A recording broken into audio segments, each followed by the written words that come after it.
Good morning students. In the last lecture of the operating system, we were discussed about the directory structure of a file. Now, in this lecture, we will see our next point, that is disk organization and disk structure. In this point, we will see how the hard disk is used as a storage medium in the operating system. Okay, that means in this point we will see the actual hard disk organization and hard disk structure. The disk organization and disk structure describe the different types of structures of a disk. We know that the hard disk is a memory storage device which is used to store a data in a permanent manner. We know the hard disk is a secondary storage. Okay, it is non-volatile memory. In a market, there are variety of sizes hard disk are present. Okay, that hard disk are used to store a data in a permanent manner. Sometimes the hard disk are also used to take a backup of any data in the operating system. Okay, in this point we also describe the way of organizing activity taking place in a mass storage. That means what are the different activities are taken in the hard disk drive. First, we will see the physical structure of a magnetic disk. How the particular in this point we will see what is actually hard disk is. What is the physical structure, how the hard disk is actually look. The magnetic disks are used on a large scale as a secondary storage. In contemporary computers, they are simple. Okay.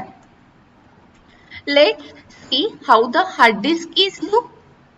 In this way, the hard disk is present in our motherboard. These are the different hardware components that are present on a hard disk. In this platter on the hard disk, we store the computer data. Okay, this is the physical structure of a hard disk. See, this is the structure. This is a one type of external hard disk. Okay. Every disk has a platter having circular shape or flat like a compact disk.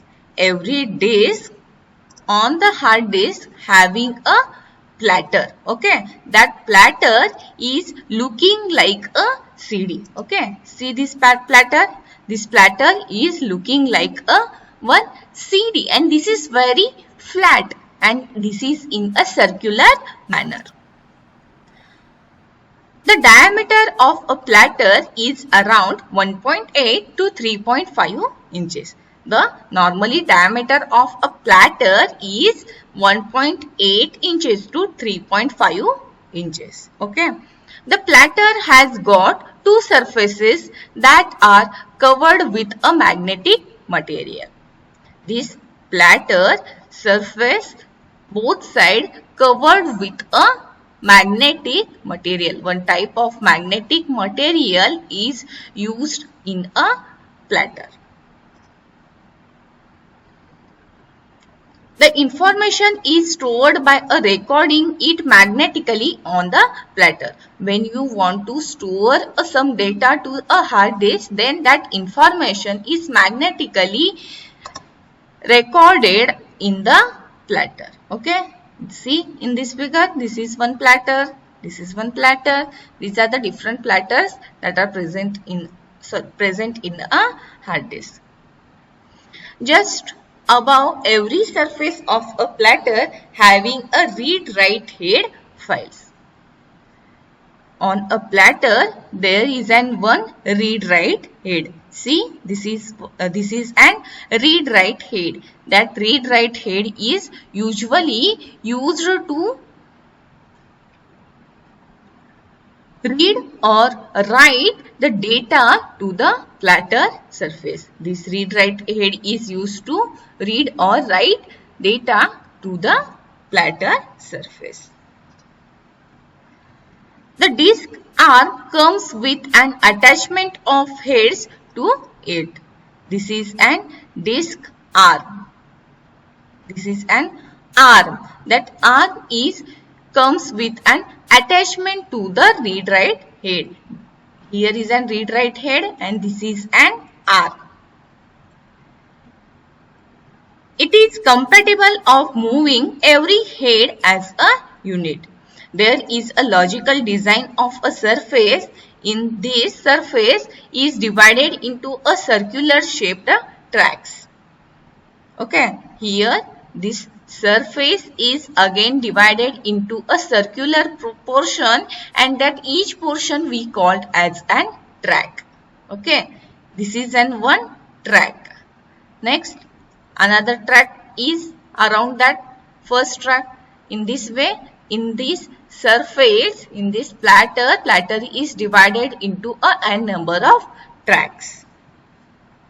And tracks are further divided into sectors. Okay, this is one track and that track is again divided into sectors. This is one sector, this is another sector, next one sector. In this way, the track is divided into a number of sectors. The collection of tracks present at one arm position makes a cylinder. Okay, the number of tracks present on a platter we collectively called as a one cylinder. This structure looks like a cylinder pattern. So, the number of tracks present on a particular platter, that collection we called as an cylinder because that structure looks like a cylinder. There could be thousands of concentric cylinders present on a hard disk. In one hard disk, there are thousands of cylinders that are present on a one hard disk. Also, there could be hundreds of sectors in a tracks. Per track, there may be 100 of sectors are present. The common disk drive have storage capacity in gigabytes. Okay, we measure the size of the disk in a unit. That unit we called as a GB. That means gigabytes. While disk is being used, the spinning rate of a drive is very high. It is around 60 to 250 times per second and it is presented in RPM unit. That means rotation per unit. Okay. Most of the drives RPM at around 5,400, 7,200, 10,000 and 15,000. This is a RPM is present in most of the hard disks. The disk speed can be divided in two parts. First one is the transfer rate and second one is the positioning time. That means random access time. The transfer rate, first unit is the transfer rate. The transfer rate can be defined as the rate which data can be transferred between computer and hard drive. That means transfer rate is denoted by the time required to transfer the data between a computer to hard disk. That means computer's processor to the hard drive. That time we called as an transfer rate. Then another one unit is seek time. The positioning time or random access time is a time having two further division. The first is the time required for moving the disk arm to the required cylinder and this we called as an seek time.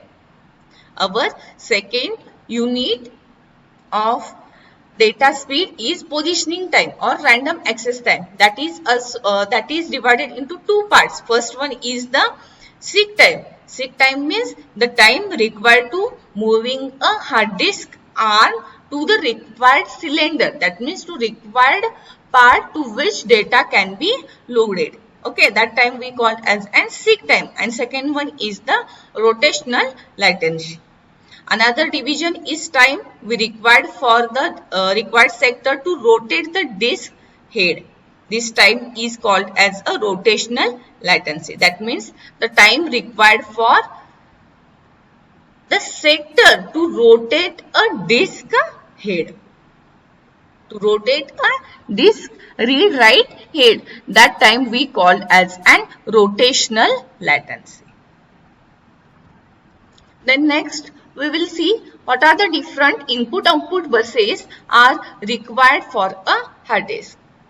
A hard drive can be attached to a machine or a computer with the help of set of wires known as I/O buses. By using these I/O buses, we are connect the hard disk to our computer. There are different types of buses available, that are ATA buses, that means advanced technology attachment. Next, serial ATA, that we called as SATA. Next, eSATA, that means enhanced serial attachment. Next, universal serial bus, that is USB. Some of the hard disk, external hard disk is of type of USB buses. Next, fiber channel. By using the fiber channel or FC, we are connecting the hard disk to our computers. This is the physical structure of the disk. Okay, thank you.